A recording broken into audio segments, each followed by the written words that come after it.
24 April 2017 সালের ভয়াবহ এই দিনটির কথা জনগণ বিশেষভাবে মনে রেখেছে।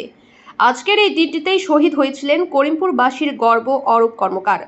আমাদের দেশকে রক্ষা করতে গিয়ে শত্রুপক্ষের সঙ্গে লড়াইয়ে প্রাণ বিসর্জন দেন তিনি। আজকের এই দিনে তাকে শ্রদ্ধা জানাতে নদিয়া জেলার করিমপুর শ্মশান প্রাঙ্গণে উপস্থিত হয় সিআরপিএফ অফিসার তাপস কুমার কর, তাদের সহকারী এবং প্রাক্তন বিএসএফ অফিসার ফণী ভূষণ ঘোষ সহ সাধারণ জনগণ। আজ সকালে করিমপুর রেগুলেটর মার্কেটেও অরূপ কর্মকারকে শ্রদ্ধা জানানো হয়। আজকের অনুষ্ঠানটি পরিচালনা করেন অশেষ চৌধুরী। নদিয়ার করিমপুর থেকে বিশ্বজিৎ রায় রিপোর্ট, খবরের দর্পণ। এই দিনটাতে আমাদের শহীদ অরূপ কর্মকার 74 ব্যাটালিয়নে কর্মরত ছিলেন।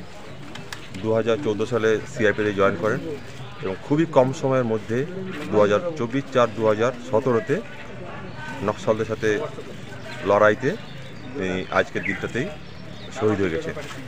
নকশালদের সাথে যে লড়াইটা, সেই লড়াইটা ভয়াবহ লড়াই, 2 ঘন্টা যাবৎ লড়াই চলে এবং নকশালের যে পরিমাণ অনেক সংখ্যায় ছিল এবং নকশালদের সাথে কঠোর লড়াই করতে করতে নকশালদের পিছিয়ে হাঁটতে বাধ্য করে এবং তার মাঝেই আমাদের অরূপ কর্মকার, শহীদ অরূপ কর্মকার গুলি লেগে তার প্রাণ বিসর্জন করে এবং এই অরূপ কর্মকারের আমরা চির আত্মার শান্তির কামনা করে তাকে শ্রদ্ধা জ্ঞাপন জানাই।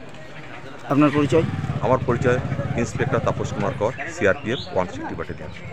যদি এখনও আমাদের খবরের দর্পণ চ্যানেলটি সাবস্ক্রাইব না করে থাকেন তাহলে এখনই সাবস্ক্রাইব করুন, সঙ্গে বেল বাটনটি ক্লিক করুন আর পেয়ে যান সব খবরের দ্রুত ভিডিও আপডেট।